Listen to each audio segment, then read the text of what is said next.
안녕하세요. 저는 시모의 시집살이와 남편의 외도 콤보를 겪고 이혼한 30대입니다. 제 인생에서 이혼이라는 장르가 생겨날 것이라고는 생각해 본 적이 없었는데요. 정신을 차려보니 이혼녀가 되어 있네요. 그 과정은 아픔도 있었지만 후회 없이 시원하게 할 말은 한 것 같습니다. 이혼 후에 제 할 일 잘하면서 행복하게 살고 있네요. 사람 앞날 아무도 모른다더니 그 말이 딱 맞는 것 같아요. 남편을 처음 만났을 땐 제가 그 사람과 결혼을 하게 될 줄도 이혼을 할 거란 것도 몰랐으니까요. 남편과 처음 만난 곳은 제가 일을 하고 있던 가게였어요. 저는 작은 베이커리 가게에서 노하우를 배우며 일을 하고 있었어요. 남편은 그곳의 단골 손님이었어요. 하루가 멀다고 가게에 오는 남편과 자연스럽게 얼굴을 익히게 되었고 반갑게 인사 정도 나누게 되었죠. 그러다 제가 개업을 하며 가게를 그만두게 되었어요. 더 이상 그 사람을 보지 못하겠구나 했는데 어느 날부터 제가 개업한 가게로 찾아오기 시작했어요. 그런 그의 행동을 보며 어렴풋이 제게 관심이 있음을 느꼈어요. 얼마 후 남편이 고백을 했고 연애와 결혼으로 이어졌어요. 결혼을 준비할 당시 남편은 누구나 들으면 알만한 대기업을 다니고 있었는데 시모는 그 아들을 무척이나 자랑스러워했어요. 그리고 대기업에 다니고 있는 잘난 아들과 작은 가게를 하는 제가 어울리지 않는다고 생각하는 것 같았어요. 매출부터 가게 평수 등 여러 가지를 자세히 묻고 난 후 굳어버린 표정을 보는데 모를래야 모를 수가 없었죠. 그런 상황을 겪고 나니 그 사람을 사랑하지만 결혼을 하는 것이 맞는지 고민이 되기 시작했어요. 결혼을 밀어붙이는 그 사람 때문에 마지못해 결혼을 허락하는 시모의 결정이 마음에 걸렸어요. 있잖아, 이 결혼 생각 좀 더 해봐야 할 것 같아. 뭐? 왜? 혹시 우리 엄마 때문에? 솔직히 말하면 맞아. 어머님이 나 탐탁치 않아 하시는 것 같은데 아무리 자기를 사랑해도 그런 결혼은 하고 싶지 않아. 나도 내가 하는 일에 자부심이 있는 사람인데 어머님은 그런 내가 자기한테 한참 모자란다고만 생각하시니 앞으로 이어질 일들이 너무 걱정돼. 아니야, 자기야. 물론 자기 말대로 우리 엄마가 처음에 좀 부족하다고 생각했던 건 맞는데 내가 자기에 대해 잘 이야기했더니 좋게 다시 생각하는 듯했어. 내가 그런 일로 자기는 마음 상하는 일 없도록 할게. 그러니까 우리 엄마 생각은 하지 말고 나만 믿고 결혼해. 자기 마음은 잘 알겠는데 그래도 생각 좀 해볼게. 생각을 좀 해보자는 저의 말에 남편은 더 적극적으로 구애를 했고 그 애틋한 마음을 믿고 결혼까지 하게 되었습니다. 고민을 하긴 했지만 결혼을 하고 보니 남편과 함께하는 생활이 만족스러웠습니다. 이래서 다들 결혼을 하는구나 하는 생각이 들 정도로 행복했죠. 하지만 기쁨도 잠시 시모와 문제가 생기기 시작했어요. 결혼 초반에 남편의 앞에서는 다정했던 분이 남편이 없는 곳에선 저를 알게 모르게 무시하기 시작하더군요. 처음엔 그런 유치한 행동을 믿을 수가 없어 제가 오해한 게 아닐까 생각했어요. 시간이 흐를수록 저를 향한 눈빛과 바로 옆에서 제가 말을 걸어도 무시하는 행동을 보며 오해가 아니라는 걸 알게 되었어요. 어린애도 아니고 다 큰 어른의 그런 행동이 기가 막혔지만 큰 피해를 주는 것도 아니고 무엇보다 참을 만했기에 두고 보고 있었죠. 그리고 왜 저를 무시하냐고 따졌다가 자신은 못 들어서 그랬다고 하면 그만이니 따지기도 애매한 상황이었어요. 그러던 어느 날 저를 따로 시댁으로 부른 적 없던 시모가 집으로 한번 오라더군요. 마침 가게 휴무일이기도 해서 혼자 시댁으로 향했어요. 시모는 다짜고짜 저희 부부의 돈 관리에 대해 묻더군요. 내가 너를 따로 부른 이유는 다름이 아니라 너희 돈 관리 어떻게 하니? 네? 왜 그걸 갑자기 물으세요? 그냥 궁금해서 그런다. 너 정확히 수입은 얼마나 되니? 매출 말고 이것저것 다 제하고 남는 순이익 말이다. 적금은 들고 있니? 생활비는 얼마나 쓰니? 돈은 네가 다 관리하는 건 아니지? 지금까지 궁금해서 어떻게 참았나 싶을 정도로 질문들을 쏟아내더라고요. 사실 황당했어요. 부모로서 궁금할 수도 있다고 생각하긴 하지만 이런 식의 막무가내 질문은 기분이 좋지 않더라고요. 무엇보다 따지듯 묻는 시모의 말투가 기분이 나빴고요. 제가 선뜻 아무런 대답도 하지 않자 시모는 그럴 줄 알았다는 듯 언성을 높이며 저를 남편의 돈으로 사치나 부리는 여자로 몰아가더군요. 내가 너 이럴 줄 알았어. 너 우리 아들이 벌어다 준 돈 막 쓰고 살지? 그러니까 내 말에 하나도 대답 못하는 거 아니야? 기가 막혔죠. 저요, 적금도 충분히 들고 있었고 시모의 말처럼 사치 부리지도 않았어요. 그저 우리 가정 문제기에 굳이 다 말할 필요가 없다고 생각했고 무엇보다 시모의 언행이 황당해 대답을 못하고 있었을 뿐인데 그런 식으로 몰아가니 기분이 확 나빠지더라고요. 어머님, 무언가 크게 오해하시는 것 같은데요. 어머님이 생각하는 것처럼 남편 돈만 쓰면서 살고 있지 않아요. 물론 생활비는 공동 돈에서 쓰지만 저나 그이나 서로 필요한 물건은 각자 번 돈으로 알아서 사고 있어요. 물론 적금도 충분히 들고 있고요. 그런데 아까 내가 물을 땐 왜 아무 말도 안 했니? 그거야, 저희는 이제 성인이고 돈 관련 문제는 저희 두 사람이 알아서 할 문제인데 굳이 다 말씀드려야 하나 싶어서 아무 말도 안 했던 것뿐이에요. 어머님께서 갑자기 그런 질문들을 하시니 당황하기도 했고요. 저는 충분히 잘 설명했다고 생각했는데 시모는 제 말을 제대로 듣지도 이해하지도 못한 듯 했어요. 제 말이 끝나자마자 불같이 화를 내더군요. 너 지금 말 다 했니? 정말 말 웃기게 하는구나. 네 남편이기 전에 내 아들이다. 그런 귀한 내 아들이 힘들게 번 돈 어디에 어떻게 쓰는지 엄마가 궁금할 수도 있는 거야. 그러니 당연히 대답해줘야 할 거 아니야. 막무가내로 대답할 것을 요구했고 이때 저는 앞으로의 원만한 결혼 생활을 위해서라도 확실하게 짚고 넘어가야 한다고 생각했어요. 웬만하면 좋게 넘어가고 싶었지만 여기서 지고 들어가면 앞으로도 우리 부부 생활의 모든 부분을 간섭하실 것이 분명해 보였으니까요. 결혼 전까지는 어머님의 아들이기만 했지만 이제 제 남편이기도 하죠. 시기상으로 따지면 어머님 아들이 먼저겠지만 중요한 걸로 따지면 이젠 그렇지도 않고요. 다시 한번 말씀드리는데 생활비, 제 수입, 남편의 월급 그 모든 건 저희 부부의 일이고 일일이 어머님께 다 말씀드릴 필요 없다고 생각해요. 저희도 이제 성인이고 아까 말씀드렸다시피 어머님 아들은 이제 저와 가정을 이루었으니 이런 문제는 부부끼리 알아서 잘하고 살겠습니다. 아, 그러니까 너희가 알아서 할 테니 이 늙은이는 신경 쓰지 말라. 이 뜻이니? 네가 이렇게 나오니 더 의심하는 거야. 네가 내 아들 돈으로 흥청망청 쓰고 살지 않으면 왜 말을 못하는 게야? 네가 당당하지 않으니까 상관하지 말라며 숨기는 거 아니냐 이 말이다. 마음대로 생각하세요. 어차피 제가 뭐라고 하든 그대로 믿지도 않으실 거잖아요. 시모는 며느리가 자세히 이야기하는 대신 우리 일에 간섭하지 말라고 하니 저를 당신 아들 돈이나 흥청망청 쓰는 여자로 몰아갔어요. 시모는 화가 많이 난 듯 했지만 그러거나 말거나 그냥 무시하고 집으로 돌아왔어요. 저 역시 화가 많이 난 것은 마찬가지였으니까요.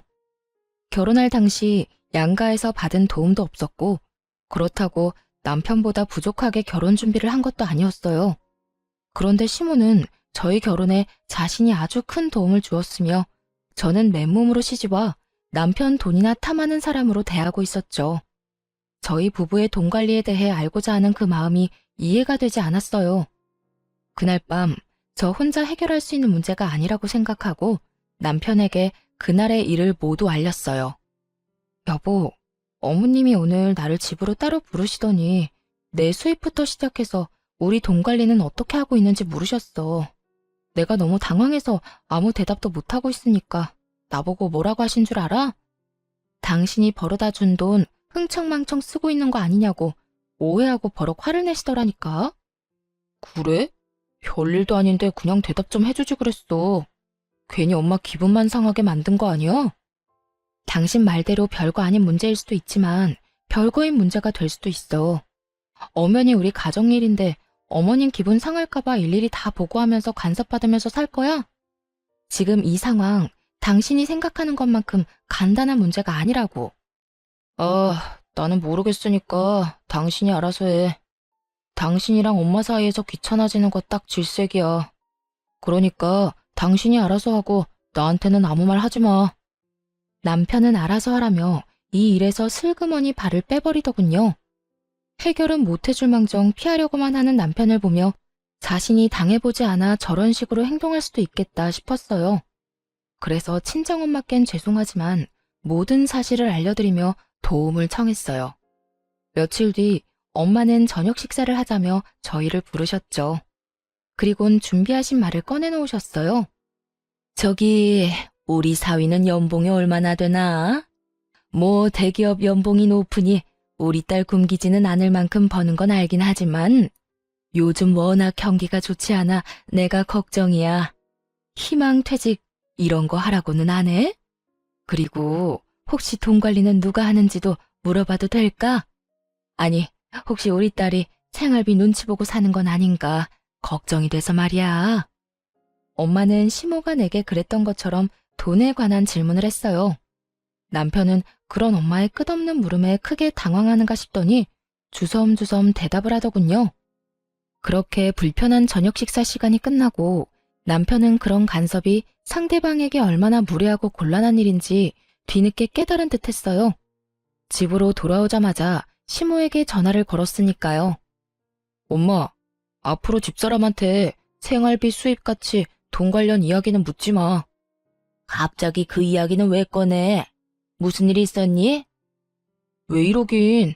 진작 말해야지 했는데 오늘에서야 이야기하는 것뿐이야. 엄마는 그저 궁금해서 물어봤을지 몰라도 듣는 사람은 얼마나 기분 나쁘고 곤란하겠어? 그냥 궁금해서 그랬지. 우리 아들이 얼마나 버는지, 우리 며느리 가게는 어떤지 하고. 엄마가 궁금해하는 걸 이해 못하는 건 아닌데 입장 바꿔서 장모님이 나한테 그런 식으로 일일이 간섭한다고 생각해봐.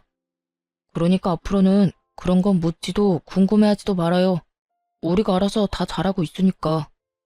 남편은 단호하게 시모의 간섭을 막아버렸고 아들에겐 상냥하게 그저 궁금해서 그랬다며 앞으로 그러지 않겠다던 시모는 저에겐 180도로 태세를 바꿔 본격적으로 트집을 잡기 시작했어요. 온갖 트집 중에 가장 짜증이 나는 건 제가 입고 들고 신는 것에 관한 것이었어요. 결혼 전부터 입던 옷을 입어도 내 아들 돈으로 산 것이 아니냐며 시비를 걸더군요. 예, 그거 못 보던 옷인데 혹시 우리 아들 돈으로 산 옷이니? 알아서 잘한다더니 그렇게 비싼 옷이나 사서 언제 돈 모으려고 그러니? 어머님, 이거 제가 결혼 전에 큰 마음 먹고 산 옷이에요. 그걸 어떻게 믿니? 이번에 새로 사고 처녀 때 산 옷이라고 우기면 내가 할 방도가 없지 않니? 저요, 결혼하고 남편 돈으로 옷 한 벌 산 적이 없어요. 그렇게 정 믿업지 않으시면 처녀 때 이 옷 입고 찍은 사진 있으니까 보여드릴게요. 그것도 못 믿으시겠으면 어머님 아들한테 물어보시고요. 궁금해하길래 대답해준 것뿐인데 이런 제 대답에 혀끝을 차며 버르장머리를 운운하기 시작했어요. 이것 봐라. 어쩌면 저렇게 말대꾸를 쫑알쫑알 해대는 건지. 하여튼 요즘 것들은 이렇게 버르장머리가 없다니까. 아니, 네가 좀 특출나게 그런 거니? 어른 말에 한마디도 안 치고 말 대답하는 거 말이다. 어떻게 넌 내 말에 그냥 네라고 대답하고 넘어가는 일이 없어? 그거야, 어머님이 제가 네 하고 대답하도록 말씀하시지 않잖아요. 걸어오는 말들이 대답이 필요한 것들인데 제가 기계도 아니고 앞뒤 맞지 않게 네네만 할 수는 없잖아요. 그냥 고분고분하게 대답만 하길 원하시면 그런 질문을 해주세요. 그러면 저도 편하고 좋죠? 이후에도 시모는 저를 괴롭히고 싶어 안달이 난 사람처럼 행동했고 저 역시 피하지 않고 맞섰죠. 제가 아무리 할 말은 참지 않고 한다고 한들 기분이 나쁘고 정신적으로 많이 피곤하더라고요. 그래서 전 자연스럽게 시모의 연락을 피하게 되었죠. 그러던 사이 오래 기다렸던 남편의 진급이 결정되었어요. 그 소식을 들은 시모가 가게로 찾아와 잘난 아들 유세를 하기 시작하더군요. 너 소식 들었지? 우리 아들이 이렇게나 대단하다. 이게 다 내가 똑똑한 아들 떡하니 낳아서 뒷바라지를 워낙 똑소리 나게 잘했기 때문 아니겠니? 넌 우리 아들한테도 잘해야겠지만 나한테도 잘해야 한다. 나 아니었음 네가 어딜 가서 저런 남편 만났겠니? 시모는 남편의 진급이 모두 자신의 덕이라며 듣고 싶지 않은 본인 자랑 아들 자랑을 한참 늘어놓더군요. 그리고 시모의 입에서 기가 막힌 이야기가 흘러나오기 시작했어요. 그래서 하는 말인데 앞으로 너희 생활비 빼고는 나한테 다 주거라. 진급도 했으니 연봉도 올라갈 텐데 그 돈을 너희가 관리해서 제대로 모으기나 하겠니? 내가 내 용돈 조금 빼고 다 모아줄 테니 당장 다음 달부터 그렇게 해. 용돈만 좀 달라고 해도 시모 하는 꼴이 기가 막혀주기 싫은데 아예 생활비를 빼고 나머지 돈을 당당하게 내놓으라니요. 너무 당당하게 저딴 말을 하는 모습을 보니 황당하더라고요. 이 일을 남편에게 말해봤자 소용이 없겠다는 생각이 들었어요. 말해봤자 뭐 하겠어요. 자금 문제도 귀찮다고 저에게 다 미루는 사람인데 이번 상황이라고 뭐가 다를까 싶었으니까요. 빠르게 머릿속이 정리되어 갔고 이 상황을 제가 해결하기로 했죠. 그러니까 어머님 말씀은 제가 돈 관리를 똑바로 못할까봐 돈을 맡기라는 뜻이네요. 그래, 그거지. 이제야 네가 말이 좀 통하는구나. 그런 문제라면 친정에 맡길게요. 아시겠지만 저희 부모님 두 분 다 오랫동안 은행에 계시다가 퇴직하셔서 자산 관리는 전문가 뺨치게 잘하세요. 투자 쪽도 꽤 잘 아시고요. 당장 다음 달, 아니, 당장 이번 달부터 친정에 다 맡겨야겠어요. 이런 생각은 하지도 못했는데 감사해요. 저는 밝게 웃으며 시모에게 감사 인사까지 전했고 이런 제 말에 노발대발하기 시작했습니다. 너 지금 그 말 진심이니? 당연히 너희가 번 돈은 시댁에 맡겨야지. 그걸 왜 친정에 맡기는 게야? 시댁이랑 친정이 같아? 넌 출가했으니 이제 우리 집 사람이다. 같은 부모님인데 뭐가 다른가요? 저도 저희 집에선 하나뿐인 귀한 자식인데요. 설마 친정에서 저희 돈이라도 떼먹을까봐 그러세요? 걱정 마세요. 절대 그런 일은 없어요. 그게 무슨 말 같지도 않은 소리니? 같다니 뭐가 같단 말이야. 너는 우리 집에 시집 왔으니 이제 네 친정과는 끝난 인연인 거야. 그리고 내 아들 돈을 왜 엄한 집에다 맡겨? 내 아들 돈은 내 돈과 다름이 없다. 그런 내 돈을 왜 사돈댁에 맡긴다는 말이야? 어머님 말이야말로 헛소리를 하시네요. 결혼하기 전이야 어머님 아들이니 아들 돈을 마음대로 관리했을지 몰라도 이젠 저랑 결혼했으니 더는 어머님 돈이 아니라고요. 전 그대로 시모를 가게에서 내쫓아버렸고 그날 저녁 집에 화가 잔뜩 난 남편이 저를 기다리고 있더군요. 당신 어떻게 그럴 수가 있어? 아무리 엄마랑 사이가 좋지 않다고 해도 그렇지 용돈 좀 받아보겠다고 거기까지 찾아간 시어머니를 그렇게 매정하게 쫓아낼 수가 있어? 그러니까 당신 말은 내가 고작 용돈 좀 달라고 찾아온 어머님을 용돈 주기 싫어서 가게에서 내쫓았다 이 말이야? 그래, 우리 엄마가 아까 울면서 전화해서 다 말했어. 당신이 친정에 용돈 줘야 해서 우리 엄마한테 줄 돈은 없다고 했다며? 나 진급도 했고 연봉도 올랐는데 용돈 좀 드리면 어디가 덧나?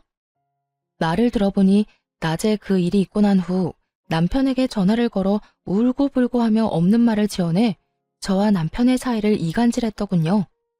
아무것도 모르고 당하기만 하던 신혼 때와는 달리 이런 상황을 대비해 미리 가게 CCTV 영상을 복사해온 상태였고 녹화된 영상을 보여주며 사실은 시모가 남편에게 한 말과 아주 많이 달랐음을 증명해 보였죠.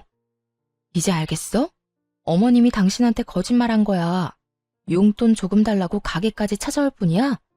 생활비만 빼고 돈 다 내놓으라고 하시더라.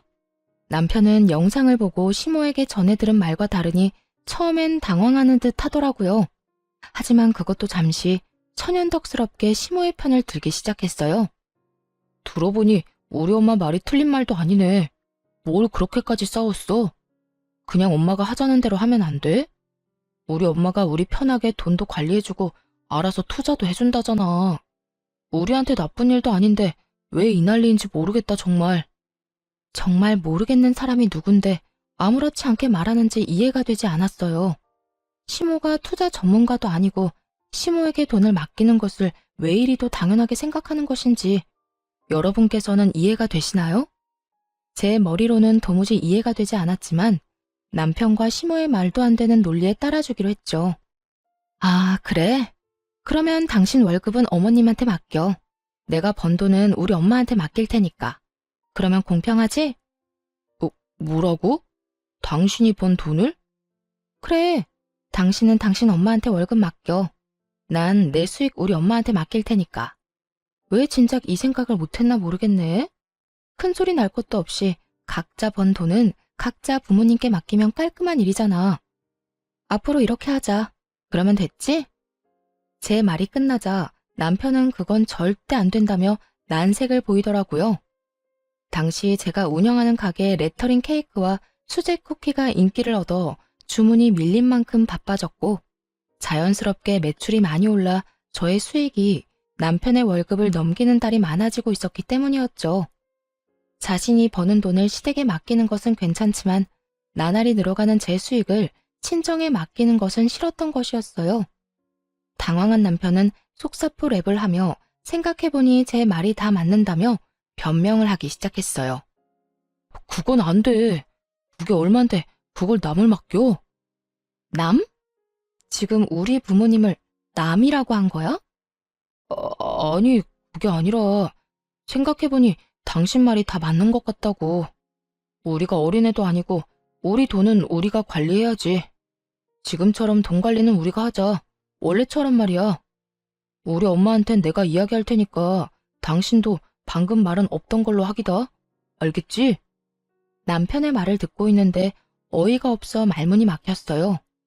그렇게 아무 대답도 하지 않고 남편을 빤히 보고 있는데 남편 휴대폰에 문자 알림음이 울리더군요. 남편은 놀라며 휴대전화를 확인했고 그의 안경 렌즈에 반사된 문자 내용을 언뜻 보게 되었어요. 상호는 보지 못했지만 20만 원이 넘는 금액을 쓴 카드 승인 문자였어요. 순간 뭔가 기분 나쁜 예감이 저를 스쳤죠. 남편에게 문자가 온 것이라면 남편의 카드를 썼다는 것일 텐데 남편은 저와 이야기를 나누고 있었으니 그 어떤 것도 결제할 틈이 없었죠. 거기에다 자동 결제라 하기에도 저녁 10시가 넘은 시간이라 그 시간에 자동 결제가 될 일도 없었고요. 카드 승인? 당신 카드 잃어버렸어? 당신은 지금 나랑 이러고 있는데 무슨 카드 승인 문자가 와? 나는 혹시나 하는 마음에 남편에게 물었고 크게 당황하는 듯 하다가 대답하더군요. 잃어버린 게 아니라 엄마한테 꼭 필요한 거 있으면 쓰시라고 한 장 줬어. 뭐? 카드를 어머님 드렸다고? 비상용으로 혹시나 해서 줬는데 오늘 쓸 일이 있었나 보네. 당신 기분 나쁜 거 아니지? 우리가 따로 용돈을 드리고 있는 것도 아니고 이 정도는 할 수 있잖아. 잘했어. 어머님께 카드 정도는 드릴 수 있지. 애써 쿨한 척 대답은 했지만 저는 전혀 괜찮지 않았어요. 시모는 9시 뉴스가 시작되기도 전에 잠자리에 드는 편이라 카드를 사용한 그 시간까지 깨어있을 사람도 아니었죠. 혹여나 무슨 일이 있어 깨어있더라도 아들 카드를 말없이 20만 원이 넘는 금액을 결제할 사람이 아니었거든요. 남편이 수상할 수밖에 없는 상황에 찜찜한 마음을 가득 안고 그의 행동을 눈여겨보게 되었습니다. 그러다 결국 꼬리를 잡게 되었습니다. 그날은 남편이 진급 축하 회식을 하고 밤늦게 들어온 날이었어요. 잔뜩 술에 취해 정신없이 잠이 든 상태였죠. 일단 전 잠든 남편을 살피며 조심스레 휴대전화를 살펴보았습니다. 딱히 수상한 점은 발견할 수 없었어요. 주차장으로 내려와 남편의 차 블랙박스를 살펴보게 되었습니다. 그곳에서 믿을 수 없는 영상을 발견하게 되었습니다. 얼마나 철두철미한지 이전 영상은 다 삭제되어 있었는데 딱 그날 집으로 돌아오는 차 안 상황만 남아있더라고요. 회식 마친 남편은 상간녀와 함께 대리를 불러 차를 타고 온 듯 했어요. 술에 너무 취해 지우는 것을 깜빡해 남아버린 외도의 증거가 적나라하게 드러나 있었죠. 자기야, 오늘 너무 많이 마신 거 아니야? 진급해서 기분 좋아 마시는 술은 아닌 것 같던데? 요즘 집사람 때문에 스트레스 받아서 그래. 무슨 여자가 한마디 지는 법이 없어. 우리 엄마한테도 또박또박 말대답이나 하고 말이야. 내가 요즘 두 사람 그 사이에서 아주 피곤해. 그것만큼 남자 피곤하게 만드는 일이 또 없지. 그래서 난 우리 남편이 뭐라고 하면 그냥 대답만 하고 무시해버려. 말 길게 해봤자 좋은 게 하나 없더라고. 자기는 어쩌면 이렇게 현명해? 어디 현명하기만 해? 능력도 좋아서 이번에 나 진급까지 딱 시켜주는 거 봐.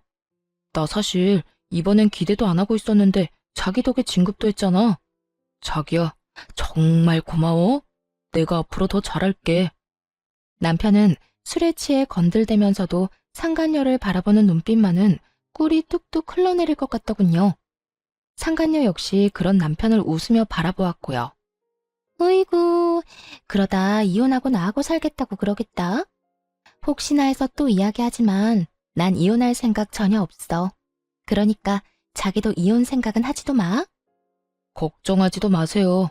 나도 이혼할 생각은 없고 혹시나 이혼하더라도 자기한테 같이 살아달라고 떼쓰지 않을 테니까. 그냥 지금처럼 내 곁에만 있어줘도 난 만족해. 그래, 우리 지금처럼 서로 즐기면서 잘 지내자. 그게 현명한 거야. 나중에 들어보니 상간녀는 같은 회사에 다니는 직장 상사였어요. 나이도 남편보다 5살 많더라고요. 그렇게 자랑스러워하던 진급도 상간녀가 힘써준 덕분이었어요. 상간녀도 유부녀로 두 사람은 이혼 생각은 전혀 없이 그저 그 관계를 유지하며 즐기는 사이였어요. 영상을 보는데 큰 벽돌이 뒤통수를 내리 찍는 것 같은 충격이 느껴졌습니다. 남편을 의심하며 지내는 며칠 동안 어쩌면 외도라는 최악의 상황을 각오하긴 했지만 그 장면을 제 두 눈으로 보고 듣는 것은 예상보다 더 충격적이었어요. 그때까지만 해도 남편에 대한 사랑하는 마음이 남아있었기에 배신감에 손이 떨리고 하염없이 눈물이 흐르기 시작했습니다. 남편의 외도 사실을 알게 된 저는 이혼을 결심하게 되었고 우리가 함께했던 신혼집에서의 제 짐도 정리하기 시작했습니다. 두 사람을 한 번에 묶어서 보내버릴 그날을 준비했습니다. 결전의 그날, 전 제 옷 중에 가장 화려하고 예쁜 옷을 입고 어려 보이게 화장도 하고 남편 회사로 향했어요. 점심시간으로 붐비는 회사 로비에서 두 사람을 기다렸죠. 멀리서 상간녀가 걸어 나오더라고요. 영상 속에서 보고 또 보았던 상간녀의 앞으로 걸어가 길을 막아섰고 저를 이상한 눈으로 보는 상간녀에게 다른 사람이 다 들을 수 있게 큰 소리로 말해주었어요. 내 남편이랑 지금까지 즐거웠니? 아니, 능력이 얼마나 좋으면 그 힘으로 내 남편 진급까지 시켜준 거야? 뭐, 나 좋으라고 시켜준 진급은 아니겠지만 그래도 고맙단 인사는 해야 할 것 같아서 말이지. 여러모로 참 고마워. 제 말을 들은 상간녀는 그제야 제가 누구인지 알아챈 듯했고 얼굴이 순식간에 붉어지기 시작하더군요. 전 그런 상간녀가 대답할 틈도 없이 준비한 다음 말을 이어나갔어요. 들어보니 이혼할 마음은 없는 것 같던데. 난 이혼할 예정이니까 넌 네 가정 잘 지키면서 내 남편이랑 편하게 만나. 둘 다 유부남 유부녀인 것보다 한 명이 혼자면 두 사람이 좀 더 편하게 만날 수 있지 않겠어요? 그게 무슨 말이에요. 사람 착각한 모양인데 난 당신 남편이 누군지도 모르고 불륜이나 저지르는 그런 파렴치한 사람 아닙니다. 남의 회사 와서 소란이나 피우고 무슨 짓이에요? 죄 없는 사람 잡지 말고 똑바로 알아보세요. 당황해하는 표정을 숨기지도 못하면서도 뻔뻔하게 사람을 잘못 봤다며 발뺌을 하더라고요. 그 순간 상간녀의 휴대전화기가 울리기 시작하고 멀리서 휴대전화를 얼굴에 대고 해맑게 걸어오는 남편을 발견했죠. 저는 직감적으로 남편의 전화 상대가 상간녀임을 알아차렸고 상간녀의 손에서 요란하게 울고 있는 휴대전화를 낚아채 전화를 받았어요. 저기 어디야? 밥 먹으러 갔어? 어딘지 알려주면 나도 그리로 갈게. 우연인 척하고 같이 먹으면 되잖아. 그때까지도 제발 아니길 바랬지만 역시나 그 전화는 남편의 전화였고 아무것도 모르는 남편의 목소리는 참 해맑더군요. 전 그런 남편을 향해 손을 흔들며 큰 소리로 이렇게 말해주었어요. 네 자기 여기 있어. 멀리서 찾지 말고 이리로 와. 나랑 이야기 나눈다고 아직 식당은 못 갔거든. 남편은 그제야 저를 발견했고 해맑던 얼굴은 순식간에 웃음기를 잃고 달려오더라고요. 이 흥미진진한 상황에 점심을 먹으러 가던 주변 사람들의 모든 시선이 저희 세 사람에게 집중되었고 그 최고의 타이밍에 남편에게 준비한 말을 해주었어요. 당신 여기 어떻게 왔어? 이게 무슨 일이야? 무슨 일이긴 당신 바람 피우다 나한테 딱 걸린 상황이지. 그래서 하는 말인데 우리 이혼해. 나는 당신 같은 인간이랑 더는 살고 싶지 않아서 말이야. 바람이라니? 아니야, 오해라고. 일단 내 이야기 좀 들어봐. 이런 식으로 이혼하자고 하는 법이 어딨어. 그것도 사실도 아닌 일로 오해해서 말이야. 오해? 오해 좋아한다. 이걸 보고도 어디 당신들 입에서 오해라는 말이 나오는지 보자. 모든 것이 들통나고도 오해라며 뻔뻔스럽게 나오는 두 사람에게 전 그날 녹화된 블랙박스 영상을 틀었습니다. 수많은 사람들이 가던 길을 멈추고는 숨죽이고 우리의 대화를 듣게 되었죠. 그 대화 내용은 로비에 가득 차게 되었죠. 이걸 어떻게... 여보, 나 바람 피운 건 맞는데 당신이랑 이혼할 생각은 없어. 여기 내 회사야. 여기서 이러면 나랑 이 사람이랑 앞으로 회사 생활 어떻게 하라고. 우리 일단 여기서 나가서 이야기하자. 어? 그래요. 일단 나가서 이야기해요. 나가서 제가 무릎을 꿇고 빌든 뭘 하든 하라는 대로 다 할 테니까 일단 나가서 이야기하자고요. 야, 너희들 진짜 웃긴다. 너희가 이혼할 생각이 없으면 나는 이혼도 하면 안 돼? 양심이라는 게 없니? 그리고 내가 어디에서 무슨 말을 하든 그건 내 마음이고 난 내 뜻대로 할 거야. 내가 지금 이 상황에 너희 두 사람 회사 생활까지 걱정해주면서 말 가려하게 생긴 것 같아? 손댈 가치도 없어 보여서 좋은 말로 해주니까 내가 만만해? 저는 악다구니를 쓰며 두 사람을 향해 소리를 질러버렸고 두 사람은 아무 말도 못하고 고개만 푹 숙이고 있었어요. 저희 목소리에 사람들은 점점 더 모이기 시작했고 남편은 저라도 붙잡아야겠다는 생각이 들었는지 매달리기 시작했어요. 여보, 내가 정말 잘못했어. 잠시 어떻게 됐었나 봐. 그런 짓을 하면 안 되는 거였는데. 회사 일로 이런저런 일 상의하다 보니까 그렇게 됐어. 앞으로 다신 이런 일 없도록 할 테니까 한 번만 나 용서해주라. 내가 당신 없이 어떻게 살아. 나 당신 여전히 사랑해. 어떻게 살긴 능력 좋고 현명한 저 여자랑 즐기면서 잘 살면 되지. 어찌되었든 난 내 할 말 다 끝났어. 더 할 말 있으면 법원에서 판사님한테 말해. 그렇게 뒤돌아 나오는데 상간녀가 무릎을 꿇고 빌기 시작하더라고요. 저기요. 제가 정말 죄송합니다. 남편분과는 다시는 만나지 않겠습니다. 제가 이렇게 빌 테니까 제발 제 남편에게만 알리지 말아주세요. 저 정말 이혼만은 절대 하고 싶지 않아요. 정말 웃기지 않나요? 자기 가정은 그렇게 소중하다는 사람이 남의 가정은 이렇게 망쳐놓고 이제 와서 미안하다는 말로 사과라뇨. 상간녀는 바닥에 머리를 숙이며 저에게 울고불고 하며 매달렸고 전 그런 상간녀를 내려다보며 말해줬어요. 와, 이거 진짜 웃긴 년일세. 남의 가정은 이딴 식으로 다 망가뜨려 놓고 네 가정은 행복하길 바래? 그렇게 네 가정이 소중했으면 애초에 이런 짓을 하지 말았어야지. 제발요. 제발. 정말 이혼까지 생각한 만남도 아니었다고요. 그저 가끔 밖에서 따로 시간 보내고 일 이야기 좀 나눈 것뿐이라고요.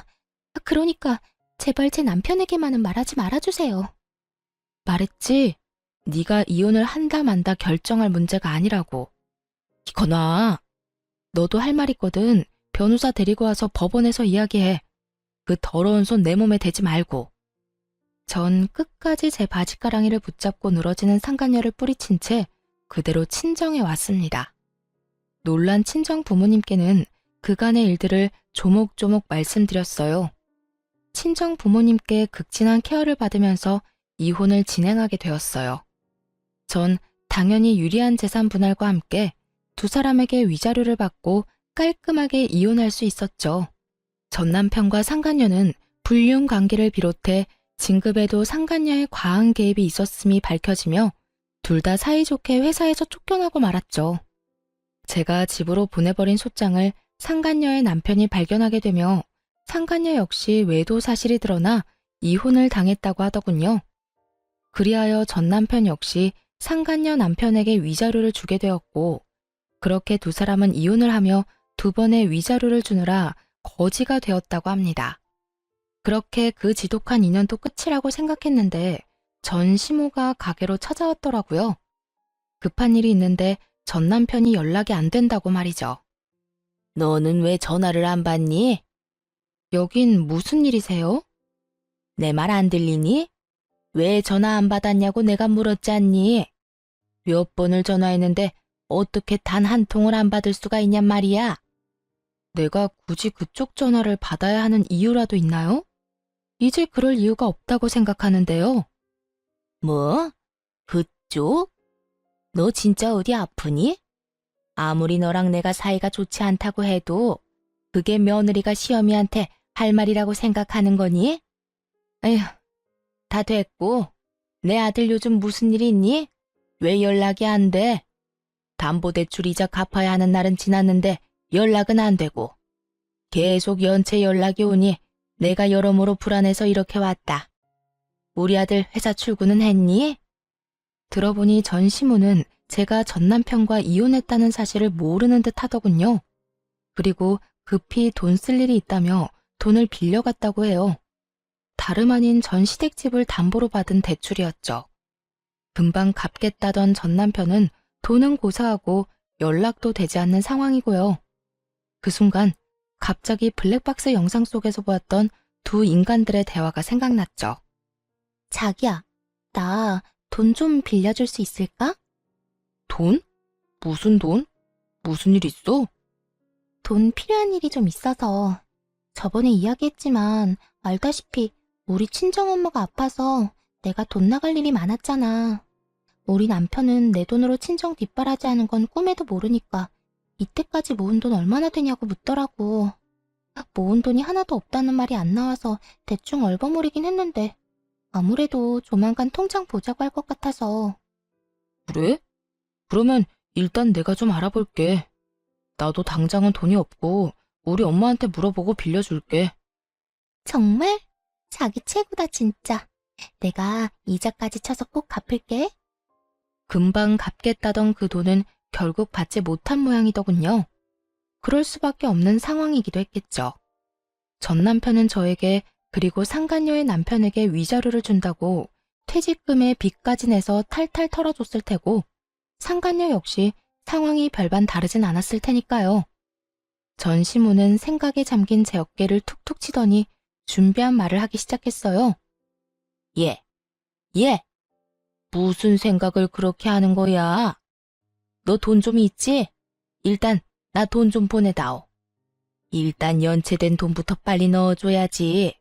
하루가 멀다고 연락이 오는데 사람 피 말라 죽을 지경이다. 아무것도 모르는 전 시모는 아주 당당하게 당신 아들이 빌려간 돈을 제게 달라고 했어요. 그렇게 대단한 아들을 둔 전 시모를 한껏 비웃어주며 그간의 모든 일을 하나도 빠짐없이 알려주었습니다. 그걸 왜 나한테 달라고 그래요? 나 그쪽 아들이랑 이혼했어요. 저 그쪽 며느리 아니에요. 이혼한 지 넉 달이 넘어가는데 그걸 아직도 몰랐단 말이에요? 뭐? 이혼? 너희가 왜 이혼을 해? 왜 이혼하기는요. 그쪽 그 잘난 아들이 회사에서 유부녀랑 바람이 났지 뭐예요. 대기업 그렇게 노래를 하더니 결국 대기업 다니는 여자 만났으니 아줌마한테는 좋은 일이겠네요. 너 무슨 말을 그렇게 하니? 그리고 아무리 이혼을 했다고 해도 한때는 시어머니였던 사람한테 그쪽 아줌마는 너무하지 않니? 네가 한 번을 안 지고 따박따박 따지고 드니까 내 아들이 바람이 나지. 내 아들 탓할 거 하나 없다. 다 네가 이렇게 되바라져서 그런 거야. 전 시모는 이 와중에도 부끄러운 줄도 모르고 잘난 아들 감싸느라 정신이 없더군요. 그 눈물겨운 모성애 앞에 전 아직 말하지 않은 사실을 알려주었죠. 아, 그래요? 그러면 그런 걸로 치고 아줌마 대출 받았다고 했죠. 아마 그 대출금 못 갚아줄 거예요. 아줌마 아들 부정진급에 불륜까지 저질러서 회사에서 잘리고 이혼 위자료에 상간남 위자료까지 주느라 빚쟁이 됐을 거거든요. 그러니까 그 집 팔고 얼른 대출금부터 갚으세요. 아들 기다려봤자 연락 안 올 거라고요. 아, 그리고 아줌마한테 빌려간 그 돈 상간녀한테 빌려줬어요. 그 여자도 지금 빚쟁이 신세고요. 뭐야? 내 아들이 회사에 잘리고 빚쟁이가 됐다고? 그것도 모자란 내 돈을 그 여자한테 줬단 말이야? 네, 안타깝지만 다 사실이에요. 당장 아들한테 연락해서 물어보라고 하고 싶은데 보아하니 그 잘난 아들도 연락이 안 되는 것 같네요. 못 믿겠으면 회사에 연락해보든가요. 그럴 리가 없어. 똑똑한 우리 아들이 그런 멍청한 일을 할 리가 없잖아. 두 사람 증거 아직 제 휴대전화에 있는데 보여드려요? 그래야 조용히 내 가게에서 나간다고 하면 보여주고요. 화가 머리끝까지 난 전시무는 드라마에 나오는 회장님처럼 목덜미를 잡고 뒤로 넘어간 듯 하더니 저를 노려보며 가게에서 난동을 피우기 시작하더라고요. 뭐야? 인연이? 이게 다 너 때문이다. 내 아들이 하필 너 같은 거랑 결혼해서 그렇게 된 거야. 불쌍한 내 아들 가여워서 어쩌노. 내 아들뿐인 줄 알아? 한평생 살아온 내 집은 어떻게 할 거야? 그게 왜 내 탓이에요? 생사람 잡지 말고 당장 여기서 나가세요. 여기까지만 하고 나가면 내가 마지막으로 한 번은 참겠지만 지금 나가지 않으면 진짜 가만 안 있어요. 그렇게 마지막 기회를 줬지만 전 시모의 귀에는 들리지 않는 듯 했어요.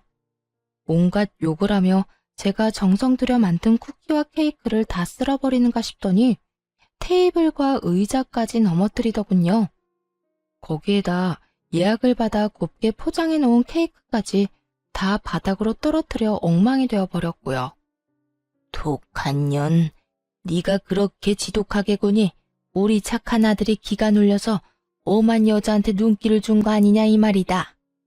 내 아들을 그 꼴로 만들어 놓고 넌 이렇게 잘 먹고 잘 살려고 했어? 그렇게는 못 두지. 내가 그 꼴을 보고만 있을 것 같아? 정신 좀 차리세요. 아줌마 아들이 바람을 피운 건 나 때문이 아니라 아줌마 아들이 그런 인간이라 일어난 일이에요. 회사에서 잘린 것도 빚쟁이가 된 것도 다 아줌마 아들 탓이고 다 아들을 그따위로 키운 아줌마 탓이라고요. 전 이렇게 고함을 질러주며 전 시모를 끌어다 가게 밖으로 내쫓아버렸고 경찰에 신고를 해버렸죠. 예전의 관계를 생각하며 전 시모의 만행을 그냥 넘길 만큼 마음이 너그러운 사람이 아니었어요. 사실 전 시모와의 정은 쌓인 적도 없었지만요. 그렇게 전 경찰에게 가게에서 난동을 부린 모든 장면이 담긴 CCTV 녹화 파일을 넘겨드렸고 전 시모가 망가뜨린 제품을 비롯한 모든 것들을 청구해 다 받아냈죠. 전 시모는 제가 그렇게까지 나올 것이라 생각하지 못했는지 저에게 전화가 와서 화를 내긴 했지만 그대로 차단해버렸습니다. 그 이후 다시 연락을 한다거나 찾아오는 일은 없었어요. 시간이 지나 건너 들려오는 소문에는 전 남편과 상간녀는 빚쟁이가 되어 하루살이 신세를 면치 못하고 살아가고 있다고 했어요. 그렇게 그 소식을 마지막으로 지긋지긋한 전 남편 그리고 그 가족과의 인연의 끈도 끊어지게 되었습니다. 전 좀 더 좋은 곳으로 가게를 옮겼어요. 새로운 곳에서도 다행스럽게도 자리를 잘 잡고 잘 지내고 있어요.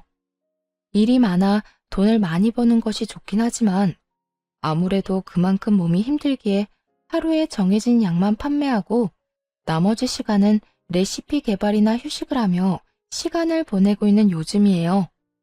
아직 누군가를 연애를 하거나 다시 결혼을 할 마음은 없어요. 아무래도 믿었던 사랑하는 사람의 배신이 가장 힘들었지만 전 시모에게 온갖 트집 잡히며 시달린 것도 큰 스트레스였거든요. 물론 모든 시어머님이 그런 것도 아니라는 것도 알고 모든 남편들이 그런 것이 아니란 걸 잘 알고 있습니다. 그럼에도 한동안은 남을 사랑하는 대신 저를 사랑하며 지내고 싶은 마음이 더 큰 상태랍니다. 이렇게 지내다 좋은 사람이 나타난다면 다시 새 출발할 생각이 들게 될까요? 지금은 저를 위한 이 생활이 너무나도 평온하고 너무나도 만족스럽네요. 이런 걸 행복하다고 하는 거겠죠? 하여튼 전 지금이 너무 행복하다는 말을 전해드리며 이만 물러가 보려고 합니다. 긴 글 함께 해주셔서 감사하고 모두 행복하시길 진심으로 바랍니다.